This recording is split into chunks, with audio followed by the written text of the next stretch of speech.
So we had to go down to the city hall, and $15, and we didn't have the money on us.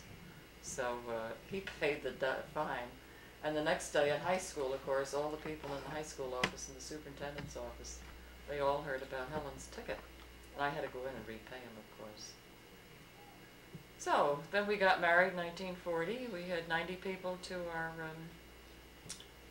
church. I think 75 people came to the reception. And did I tell you before, or was this off the cuff, that our dinner was $1.25? Yes, beautiful chicken dinner. Boneless bone chicken. That's right. And then we went home. J. Angel Plem, the minister, and this was in the Baptist Church in East Orange? That's right. Mm-hmm. First Baptist in East Orange. Yes, but it was the beginning of the Bethany Evangelical Free Church. You know, we rented the chapel there. But we were married in the large unit, you know, because they had the pipe organ. And I wanted to have pipe organ. And Chris Jensen, he sang the solos and so on. My sisters were the bridesmaids. Which, all three? Yes, Alice was the matron. And then Axel was, and Gordon Hansen, I think? That's right, the ushers. And who else? Ingvald was the best man. Ingvald Hansen was the best man. That's right. Mm-hmm. And let's see, had Axel been there previously to check out the bathroom facilities and the depth of the water in the was toilets? that on tape before? Yes, it was. Oh, it was. At his wedding, he did it. Now, why wouldn't he do it at your wedding? Well, I'll tell you, Alice was expecting a baby, and it wasn't publicly announced. You know, but later on, you know, some of the ladies said, well, they could tell. You know, Teddy was born Mother's Day in May. She finally announced it when she was 8 months pregnant, and nobody knew. No, but in September, or in October, it was a little bit early. Well, tell me, after high school, you went to Berkeley School. Yeah, well, first I worked as a domestic because I didn't know what I wanted to do. I wanted to go to Pratt Institute, way over in Brooklyn. My father would have none of it. And why was that? Well, partially he said it was too far, but partially he said that women get married and have children, you know, they don't need the education. It was too costly for him. Yeah, he didn't want to spend the money. And so I worked as a domestic, and that was for Mr. Thiggis, you know, president of the American Can Company. Did you cook for him as well? I sure did.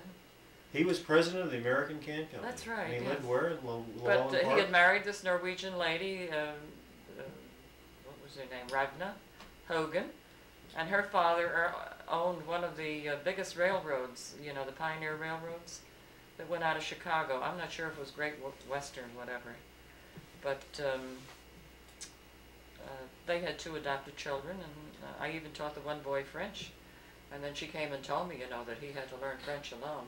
They weren't used to having a maid, you know, that could speak French. And Christmas morning, I played the piano for them, you know, before I got the day off, you know, and they gave me $10 as a Christmas gift. And then they were going to go to Maine the following summer, and I was underage. They didn't think that they could do that, you know, you had to be 18 or more. And that was the summer that I decided to go to Berkeley Secretarial, because I wasn't allowed to go to college. So when did you go to Berkeley Secretarial, and for how long? That September. I had saved what year? money, and my father agreed that he would pay $200, and I was going to pay the other $185 tuition. So I went there for 8 months. And you got a certificate? Yes. Well, before that, I was into court reporting. They pushed you, you know, at the end of the year. If you were required to do 120, you know, then they had you doing 140. And after 1 week I mastered that, and they put me into the class 160. But you couldn't get all the hieroglyphics, but they said, try to get what you can, but you know. And so before the school was over, then Miss Benson had told my father about this vacancy in the superintendent's office. And I went and applied for it. So here, the high school that sorry, which year was this? 1936. Okay. The high school that I you know, wanted to leave forever was the high school where I landed back, because that's where the superintendent's office was. It was right next door to, you know, the principal's office. So we were there until the Board of Education was moved down to the Gaston building. Yeah, about when was that? And I worked for, well, from 36? I think it was from like 1940 until you came along, 1946. You know, I I didn't take a leave of absence, I just resigned. I'm sorry, you were at Berkeley from 1930? Oh, no, Berkeley, I was only there 8 months. When was that? It was from 1935 to 36. But from 1936 to 1940, you worked at the high No, school? 9 years, until you came along. You were born in March, and I quit my job, I think it was November 30th.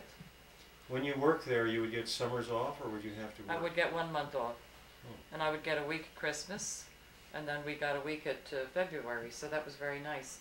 You weren't paid as much as the New York girls were, but you had all this time It was off. worth having the time. Yes, and you didn't spend time traveling like Alice. Alice came home and was dead tired and cranky from 2 hours of commuting. In the meantime, of course, the war was on, and Obie Hansen went into the Coast Guard, and he was there for 38 months. And then I had to move home again.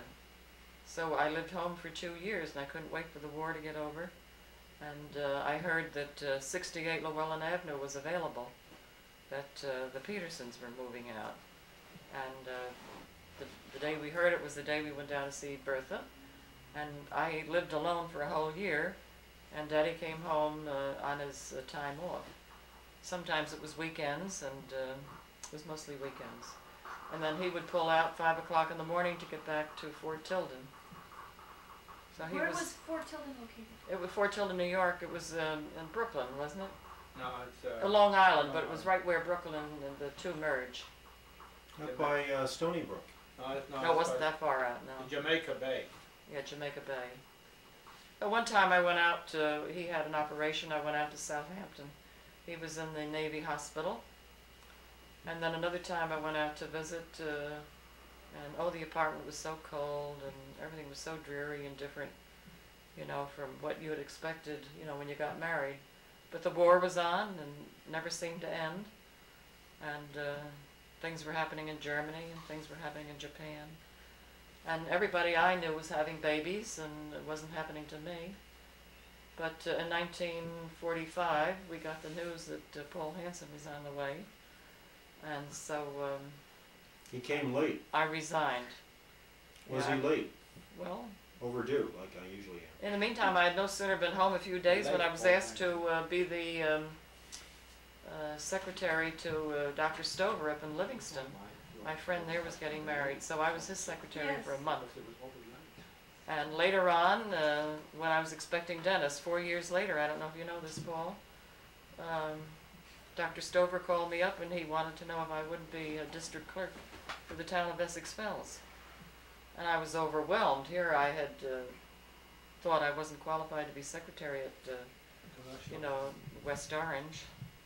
And Essex Fells was a small town, but he said, you can handle it. And I had to tell him that unfortunately I was expecting Dennis Hansen. So that was the end of my secretarial career until I went back in 1956 after my mother died. And then I went back to Lincoln Junior High School, and I was working there for 3 days a week. With Betty Ely. That's right. Right. Excuse you. I hope that's not on tape, Christine. Did she make the phone ring? No, I... You booked. She booked. Oh, I see. She Well, booked. anyhow, She suddenly we booked. had news that for we were Alana? expecting another child, and I worked there until I think the end of March. Commercial. I worked the end of March, and then Margie was born September 8th. A few questions. Did you ever meet Gabriel Opsel's parents? I met Grandma, yes. She was very old, and she smoked a pipe. And when would this have been? In 1928, the whole family went over. Isn't that something? Yeah, and she was in a bed of hay and straw.